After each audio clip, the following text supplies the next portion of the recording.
This program is brought to you by American Pakistani Public Affairs Committee. امریکی سیاست کا حصہ بنیں اور اپنا ووٹ لازمی کاسٹ کریں۔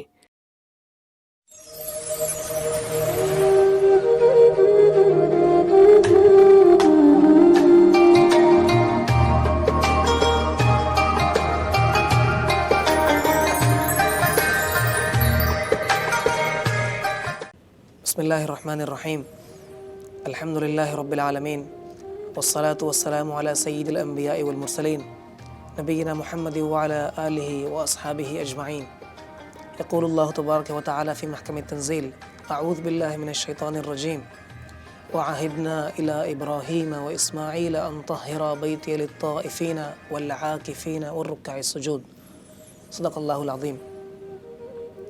وائس آف ساؤتھ ایشیا کے پلیٹ فارم احکام رمضان سے آج ہم رمضان المبارک کے آخری عشرے کی خوبصورت سنت اعتکاف کے متعلق کچھ بات کرنے کی کوشش کریں گے۔ دعا ہے کہ اللہ تعالیٰ مجھے اور آپ کو رمضان کی ان خوبصورت ساعات کو قیمتی بنانے اور اس میں اپنا میکسیمم دینے کی توفیق عطا فرمائے۔ اللہ تعالیٰ نے قرآن کے اندر لفظ اعتکاف کو بہت ساری آیات کے اندر ذکر فرمایا ہے۔ وعہدنا الی ابراہیم واسماعیل ان طہرا بیتی للطائفین والعاکفین۔ تو اعتکاف کا لفظ کا استعمال یا اعتکاف کا تصور بعض فقہا بعض مفسرین کے نزدیک اسلام سے پہلے کا ہے۔ اس کی وجہ یہ ہے کہ اعتکاف کہتے ہیں اسے ہے کہ ایک خاص کیفیت میں ایک خاص جگہ متوجہ ہو کر خالق رب کو یاد کرنا۔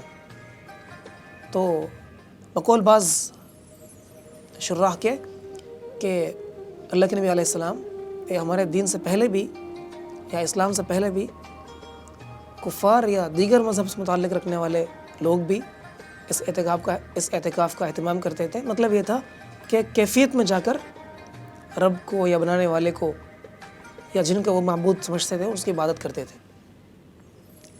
اللہ تعالیٰ نے اس لفظ کا استعمال قرآن کریم کے اندر بھی اس امت کے لیے بھی استعمال فرمایا کہ جو لوگ مسجد کے اندر تلاوت کرتے ہیں، عبادات کرتے ہیں اور اللہ کی یاد میں اعتکاف کرتے ہیں۔ تو ہم سب جانتے ہیں کہ رمضان المبارک کا مہینہ جیسے ہی آتا ہے تو جیسے ہی ہم ماشاءاللہ پہلے اور دوسرے عشرے کے اندر خوب روزوں کا، تراویح کا، صدقہ اور خیرات کا، اللہ کے راستے میں خرچ کرنے کا اور دیگر بہت سارے اعمال کا اہتمام کرتے ہیں، بالکل ایسا ہی آخری عشرہ آنے سے پہلے ہی، بلکہ ہم میں سے بہت سارے لوگ تو سال کے شروع سے ہی عہد کر لیتے ہیں کہ اس سال مجھے انشاءاللہ اعتکاف میں بیٹھنا ہے، اس کے حساب سے ترتیب بناتے ہیں ساری۔ اور ماشاءاللہ ہم تو اسکیجول میں اور پلاننگ میں اتنے اچھے ہیں کہ پہلے سے ہی ترتیب بنا لیتے ہیں کہ میں جب مسجد میں رہوں گا 10 دن کے لیے تو میری سحری کی ترتیب کہاں سے ہوگی، افطاری کی ترتیب کہاں سے ہوگی، چائے کا انتظام کہاں سے ہوگا، وغیرہ وغیرہ۔ اچھی بات ہے۔ تو اس عبادت کو اعتکاف کہتے ہیں، اس سنت عبادت کو جس کا ہم اہتمام رمضان المبارک کے آخری عشر میں کرتے ہیں۔ اللہ کے نبی علیہ السلام اپنی زندگی کے آخری حصوں میں اعتکاف کا اہتمام فرمایا کرتے تھے، اور ایک حدیث کے مطابق جس سال اللہ کے نبی علیہ السلام اس دنیا سے تشریف لے گئے اس سال اللہ کے نبی نے 20 دن کا اعتکاف کیا۔ تو اعتکاف کی ضرورت کیوں ہے؟ اعتکاف کا مقصد کیا ہے؟ اعتکاف کا فائدہ کیا ہے؟ اگر ہم اس کو تھوڑا سا جاننے کی کوشش کریں تو سب سے پہلی بات تو یہ ہے کہ اعتکاف انسان کو اپنے 24 گھنٹے کی زندگی کی جو اس کی ایک روٹین ہے اس کو تبدیل کرنے میں اعتکاف مدد کرتا ہے۔ میں ایک ملازم ہوں، میں ایک نوکری پیشہ آدمی ہوں، میں ایک استاد ہوں، معلم ہوں، میں ایک طالب علم ہوں، میں ایک شوہر ہوں، میں ایک باپ ہوں، میں ایک ڈرائیور ہوں، میں ایک چوکیدار ہوں۔ میں زندگی میں کسی بھی شعبے سے تعلق رکھتا ہوں تو میری اپنی ایک روٹین ہے۔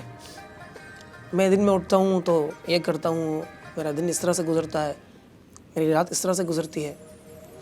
تو اس روٹین کو ریسٹارٹ کرنے کے لیے، ریفریش کرنے کے لیے دوبارہ تبدیل کرنے کے لیے ہمیں ایک ماحول کی ضرورت ہے جس کے اندر ہم ایک اسکیجول کے حساب سے، ایک ٹینٹیٹیو کے حساب سے اپنے آپ کو ایڈجسٹ کر سکیں۔ اس سے فائدہ کیا ہوتا ہے؟ اس ایڈجسٹمنٹ سے ہم اپنے اندر نظم و ضبط لانے میں کامیاب ہوتے ہیں۔ ہم دیکھتے ہیں نا، ہم کتنی ساری ٹریننگز میں جاتے ہیں، بہت سارے لوگ بہت ساری چیزوں کی ٹریننگز لیتے ہیں، ورک شاپس لیتے ہیں۔ ہم دیکھتے ہیں کہ ہماری ٹریننگ کے بعد یا ورک شاپ کے بعد ہم خود بہت ساری چیزوں کا لاشعوری طور پر اہتمام کرنے لگتے ہیں۔ وجہ اس کی ہے کہ ہم کچھ دن تک یا کچھ ٹائم تک ایک خاص ماحول کے اندر یا ایک خاص روٹین کے اندر آ چکے ہوتے ہیں۔ جیسا کہ ہم رمضان المبارک کے اندر جب تک آخری عشرہ شروع ہوتا ہے تو ایک روزہ ہمارے لیے ایک نارمل چیز بن چکی ہوتی ہے، یوز ٹو ہو چکے ہوتے ہیں ہم، یہاں تک کہ بس اوقات ایسا بھی ہوتا ہے کہ عید کے بعد پہلے دوسرے تیسرے چوتھے دن، شروع کے 4-5 دن تک ایسا ہی محسوس ہوتا ہے جیسے ہمارا روزہ ہے، اور اس کو الگ سے ہم فیل نہیں کر رہے ہوتے۔ جو روزے کی مشقت یا رمضان کی جو مشقت پہلے دوسرے دن یا پہلے عشرے کے اندر ہوتی ہے، وہ بظاہر آخری عشرے کے بعد یا آخری عشرے میں ختم ہو چکا ہوتا ہے، اور ان مشقتوں کی وجہ سے جو ہماری روٹین خراب ہوئی تھی، ہمیں لگتا ہے کہ اب تو ہم اپنی روٹین کے اندر دوبارہ سے آ گئے۔ تو اعتکاف بھی اپنے آپ کو اللہ کے قریب رکھنے کا اور اللہ تعالیٰ کا جو اپنا گھر ہے، مسجد، اس کے اندر رکھنے کا، اس کے اندر ایک اہتمام سے رہنے کی اور ایک ترتیب میں، ایک پابندی میں رہنے کے لیے اپنے آپ کو پلان کرنے کی ایک جگہ ہے۔ اس کے کتنے فائدے ہیں؟ پہلا فائدہ تو یہ ہے کہ آدمی جب اعتکاف میں ہوتا ہے تو اس سے کوئی فرض نماز باجماعت فوت نہیں ہوتی۔ ایسا ہے یا نہیں؟ مسجد کے اندر ہی قیام ہے، تمام لوگوں کے ساتھ ہی اٹھنا ہے، تمام لوگوں کے ساتھ ہی سونا ہے۔ نماز ہو رہی ہوگی تو اس وقت کچھ اور کر نہیں سکتے، مسجد سے باہر چلے گئے تو اعتکاف ٹوٹ جائے گا۔ تو لا محالہ، چاہے یا نہ چاہے، انٹینشنلی یا ان انٹینشنلی، آپ کی نماز باجماعت ہوتی ہے ماشاءاللہ۔ تو آپ کے پاس 10 دن کا ایک موقع ہوتا ہے جس میں اپنے آپ کو ٹرین کرتے ہیں کہ 5 وقت کی نماز آپ باجماعت ادا کریں۔ اور 5 وقت کی نماز باجماعت ادا کرنا کوئی آسان چیز ہے یا کوئی کم فضیلت والی بات ہے؟ اللہ کے نبی علیہ السلام اپنی حدیث میں فرما رہے ہیں کہ اس کو جنت کا پروانہ مل جاتا ہے جو 40 دن تک جماعت کے ساتھ نماز پڑھنے کا اہتمام کر لے۔ تو ہم رمضان کے بعد بھی پورے سال جب باجماعت نماز کا اہتمام کس طرح سے کریں، اپنے آپ کو اس پابندی میں کس طرح لے کر آئے، اس کے لیے اعتکاف ایک بہت اچھا مناسب ماحول ہے۔ اور اسی طریقے سے آدمی اللہ کے گھر میں ہوتا ہے تو بہت ساری جو جائز چیزیں بھی ہوتی ہیں، بہت سارے جو مباح کام بھی ہوتے ہیں، اس کو بھی انسان کرنے سے پہلے 10 دفعہ سوچتا ہے۔ ایک خیال ضرور دل میں آتا ہے کہ یار میں اللہ کے گھر میں بیٹھا ہوں۔ مثال کے طور پر ہمارے ہاتھ میں یہ فون ہے، ہم اس کو استعمال کرتے ہیں، اس سے بروز کرتے ہیں۔ ہم اس کو جب استعمال کرنا شروع کرتے ہیں تو ہمیں معلوم ہی نہیں ہوتا ہم کہاں سے کہاں نکل گئے، کتنا وقت ہم نے اس پہ صرف کر لیا۔ لیکن اب اس میں کیا چیزیں جائز ہے، کیا چیزیں جائز نہیں، وہ ایک الگ بحث ہے۔ لیکن کم سے کم انسان جب مسجد کے اندر بیٹھتا ہے اور اس کا استعمال کرتا ہے تو اس کے ذہن میں خیال آتا ہے کہ یار میں مسجد کے اندر بیٹھا ہوں، کوئی ایسی چیز نہ ہو، کوئی ایسی غفلت والی چیز نہ ہو، کوئی ایسی بے ادبی یا گستاخی والی چیز نہ ہو جو مسجد کے آداب کے خلاف ہو۔ تو اس کی وجہ سے جو ایک جائز یا حلال یا مباح کام تھا اس سے بھی انسان تھوڑا سا اپنے آپ کو روک لیتا ہے۔ اور اسی طریقے سے انسان جب مسجد کے اندر ہوتا ہے، گناہ سے ویسے ہی وہ دور ہے، شیطان ویسے ہی بند ہے، رمضان کا مہینہ ہے، مسجد کے اندر ویسے ہی اللہ کی یاد ہمیشہ ہوتی ہے، تو انسان کا خود بخود اعمال کرنے کا بھی دل کرتا ہے۔ ہم دیکھتے ہیں کہ بہت سارے لوگ گناہ گار ہوتے ہیں یا وہ اہم فرائض یا عبادات کا بھی اہتمام نہیں کرتے، لیکن جب آپ ان کو مسجد میں دیکھتے ہیں تو آپ کو لگتا ہے یار ان سے بڑا کوئی بزرگ ہے ہی نہیں، یا ان سے بڑا تو کوئی عبادت گزار ہے ہی نہیں۔ کیونکہ جب وہ مسجد کے ماحول میں آتے ہیں وہ دیکھتے ہیں کہ ہر آدمی یہاں پر عبادت کے اندر ہی مصروف ہے، اور ہر شخص وہاں جا کر خشیت کے اندر، اللہ تعالیٰ کے دھیان کے اندر، اللہ تعالیٰ کے استحضار کے اندر داخل ہو جاتا ہے، اس کی وجہ سے اسے دنیاوی اور لایانی چیزیں ذہن میں رہتی نہیں ہیں۔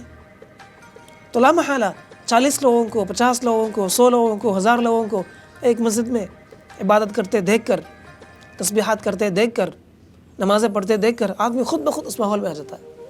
میں ایک مسجد میں ہوں، اعتکاف میں ہوں، میرے ساتھ بہت سارے ساتھی ہیں، میں دیکھ رہا ہوں ماشاءاللہ جب دیکھتا ہوں تو کوئی نہ کوئی ساتھی قرآن کی تلاوت کر رہا ہے آواز سے۔ جب میں دیکھ رہا ہوں چاہے رات کا جو بھی وقت ہو، یا دن کا جو بھی وقت ہو، کچھ ساتھی ماشاءاللہ ہمیشہ سے نماز کے اندر نظر آ رہے ہیں، کوئی وقت خالی ہے ہی نہیں جس میں کچھ ساتھی نماز نہ پڑھ رہے ہو، تو لا محالہ میرے اندر بھی ایک شوق پیدا ہوتا ہے کہ یار میں بھی تو ان کے ساتھ ہی کھڑا ہوں، میں بھی تو اسی مسجد میں ہوں، میں بھی تو ان کے ساتھ اعتکاف میں ہوں، تو جو عبادت یہ کر رہے ہیں میں کیوں نہیں کر رہا؟ تو انسان کے اندر خود بخود ایک موٹیویشن، ایک موٹیو اس کو ملتا ہے اعمال کے اندر، عبادت کے اندر کثرت کرنے کی۔ تو یہ دوسرا اہم فائدہ ہے۔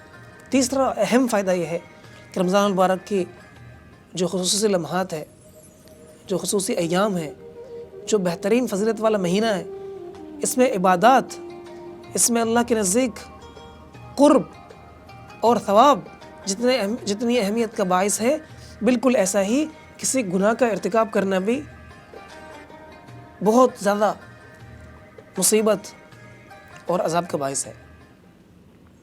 تو ممکن ہے رمضان کے اندر گھر میں رہتے ہوئے یا اپنے ماحول کے اندر لوگ دوست یاروں میں اٹھتے بیٹھتے یا کہیں غفلت میں وقت گزر جائے، کسی گناہ کے عمل کے اندر مبتلا ہو جائے، کہیں بد نظری ہو جائے، کہیں کسی کے خلاف غیبت ہو جائے، کسی پر کوئی بہتان تہمت لگا، یا بہت سارے کوئی بھی، تو یہ جو گناہ جسے ہم بغیر محسوس کیے مستقل کر رہے ہوتے ہیں، اللہ تعالیٰ ہم سب کی حفاظت فرمائے، اس سے آدمی اعتکاف کے اندر بچ جاتا ہے۔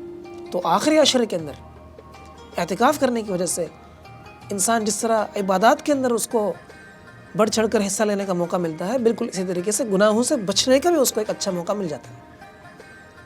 اور سب سے اہم فضیلت، سب سے اہم جو اس کا فائدہ ہے وہ یہ ہے کہ اس آخری عشرے کے اندر شب قدر ہے، جسے ہم لیلۃ القدر کہتے ہیں۔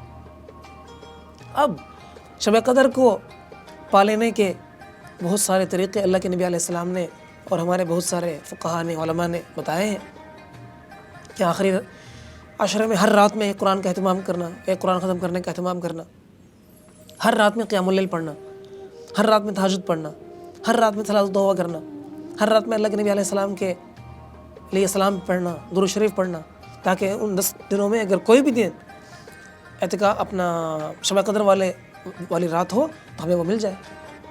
تو مسجد کے اندر اعتکاف کرنے کا فائدہ یہ ہوتا ہے کہ اگر انسان کوئی عمل نہ بھی کرے، مثلاً 25ویں شب کو جو ہے وہ اعتکاف ہے، 25ویں شب کو جو ہے وہ شب قدر ہے، اس کو اس کا علم نہیں ہے ظاہر ہے، اور وہ سو گیا، تو کم سے کم کسی گناہ کے اندر اس نے اپنے آپ کو مبتلا نہیں رکھا، اور دوسری بات وہ اعتکاف کی حالت میں مسجد کے اندر سو رہا ہے جو کہ عبادت کا باعث ہے، تو گویا اللہ کے نزدیک عند اللہ اس نے شب قدر کی عبادت کر لی۔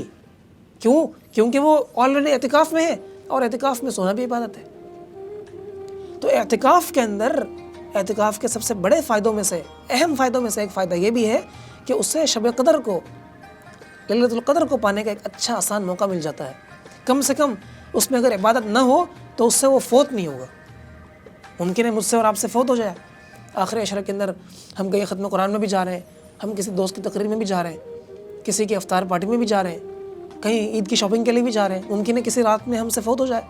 لیکن جو شخص مسجد میں اعتکاف میں بیٹھا ہوا ہے، وہ اگر کسی گناہ کے امر میں مبتلا نہیں ہے تو کم سے کم عبادت نہ بھی ہو تو اسے اس دن کا، اس رات کا، اس شب قدر کا ثواب حاصل ہو گیا۔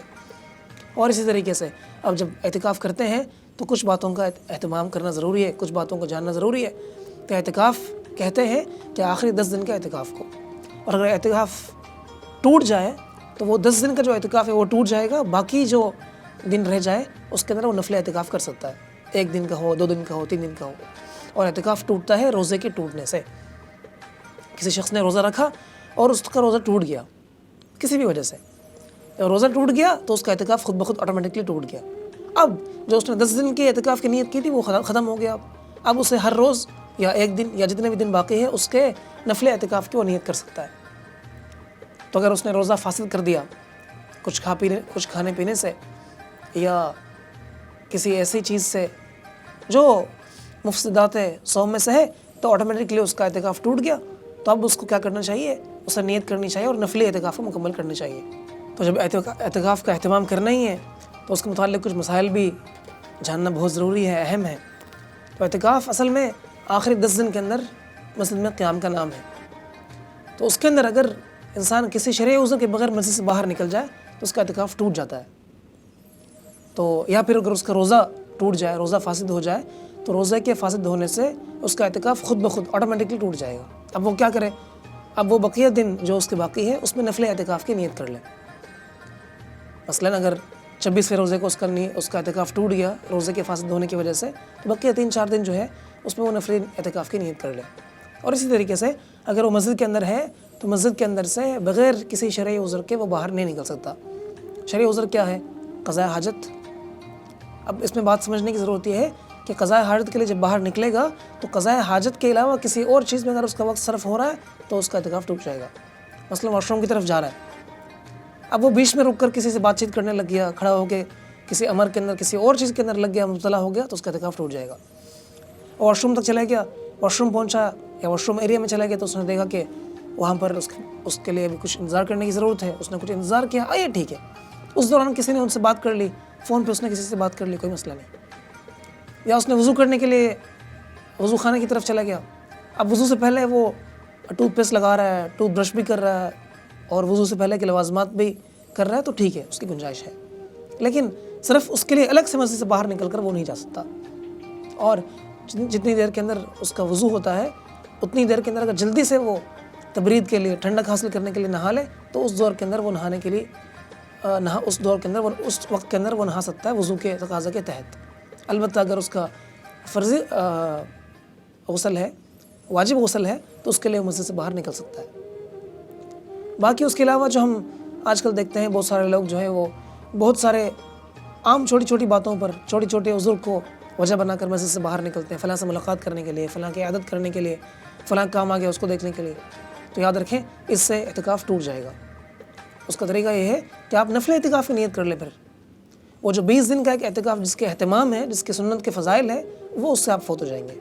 لیکن یہ ممکن ہے کہ اگر آپ کے پاس کوئی اہم عذر ہے تو آپ اس عذر کو پہلے سے ہی اپنی نیت میں انکلوڈ کر لیں اور ایکسکلوسیو دیٹ پرٹیکولر ٹائم آپ اعتکاف کر لیں. مثلا آپ کا ایک پیپر ہے, آپ چاہتے ہیں کہ آپ پیپر دینے کے لیے جائیں, تو آپ نے نیت کر لی کہ میں اعتکاف تو کر رہا ہوں 10 دن کا, لیکن اس دن کو جو میرا پیپر ہے اس کے لیے میں جاؤں گا اور میں اس عذر کو اپنے لیے پورا کروں گا, اور اس کی نیت آپ نے پہلے دن کر لی, تو یہ درست ہے. تو اعتکاف کو کرنے کی کوشش کرنی چاہیے, اعتکاف کا اہتمام کرنا چاہیے. ایک بہت اچھی چینج زندگی کے اندر آتی ہے. اچھا چینج اس طرح سے ہوتا ہے کہ بعد کی جو زندگی ہے اس کو ایک اسکیڈول میں آنے کے لیے بڑا آسان ہوتا ہے. آخری بات اس میں یہ ہے کہ ہم اس کے اندر اس بات کی بھی کوشش کریں, خیال کریں کہ ہمارے پاس ایک اسکیڈول اعمال اور عبادت کا بھی ہو. جس طرح ہم کھانے پینے کی, سحری افطاری کی, چائے کی, ڈرنکس کی, اسنیکس کی ترتیب بناتے ہیں کہ سحری فلاں لے کر آئے گا, افطاری یہاں سے آئے گی, چائے کا اہتمام یہاں سے ہوگا. بالکل ایسا ہی ہم ایک اسکیڈول, ایک چارٹ بنا لیں کہ میں نے عبادات کے اندر کیا کیا چیزیں کرنی ہیں, روزانہ تلاوت کتنی کرنی ہے, تسبیحات کتنی کرنی ہے, درود شریف کتنے پڑھنے ہیں, اور اسی طریقے سے نوافل کتنا اہتمام کرنا ہے, توبہ کتنی کرنی ہے, استغفار کتنی کرنی ہے, اور نئی دعائیں کتنی سیکھنی ہیں, نئے احکام مسائل کتنے سیکھنے ہیں. اس کو بھی ہم ایک اسکیڈول بنا لیں. ورنہ ہوتا یہ ہے کہ ہم مسجد کے اندر داخل ہوتے ہیں اور وہاں کے جو ماحول ہے اسی کے اندر ہم خود بھی ڈل جاتے ہیں. اگر ہم ایک اسکیڈول بنا لیں گے تو کم سے کم ہم اس کے مطابق اپنے آپ کو stage by stage gradually upgrade کر سکتے ہیں, آہستہ آہستہ. ہم اعتکاف کے لیے پہلے دن داخل ہوئے تو ہم صرف 10 دعائیں جانتے تھے, تو ہم اگر روزانہ ایک دعا بھی یاد کرنے کا اہتمام کریں تو ہم جب باہر نکلیں گے تو ہمیں 20 دعائیں آتی ہوں گی. ہم صرف 10 صورتیں یاد کر کے آئے تھے, 10 صورتوں سے زیادہ ہمیں کچھ نہیں آتا تھا. مثلا ویسے تو ہم سب کو بہت ساری چیزیں یاد ہوتی ہیں, لیکن ایک مثال کے طور پر, تو ہم جب نکلیں گے تو اگر ہم نے روزانہ ایک چیز کا بھی اہتمام کیا ہوگا تو اس کی وجہ سے ہم جب نکلیں گے ہمارے پاس ایک اچھا خاصا مواد جمع ہو چکا ہوگا. اور اسی طریقے سے ہم روزانہ اس بات کا اہتمام کریں, اس بات کو ایزیوم کریں کہ ممکن ہے آج اعتکاف کی وجہ سے مجھے شب قدر مل جائے. تو اگر آج شب قدر ہو تو مجھے کم سے کم کیا کرنا چاہیے, تو کم سے کم درجے کے اندر ایک عمل کو باندھ کر اس کو اہتمام کرنا چاہیے. ہمارے فقہا, ہمارے علماء, ہمارے بزرگ بڑی بہترین ترتیب اس کے لیے بتاتے ہیں کہ آپ روزانہ قرآن شریف کا ایک ختم کریں اگر آپ کے استطاعت میں ہے, روزانہ قیام اللیل پڑھیں, روزانہ تراویح پڑھیں, صلاۃ التوبہ کا اہتمام روزانہ کریں, اللہ سے دعائیں ایک متعین وقت تک روزانہ مانگیں, وغیرہ وغیرہ. تو دعا ہے کہ اللہ تعالیٰ مجھے اور آپ کو اعتکاف کے اہتمام کرنے کی بھی توفیق عطا فرمائے, اور اس اعتکاف کو ہم سب کی زندگیوں کے لیے ایک چینج بھی بنائے. وآخر دعوانا ان الحمد للہ رب العالمین.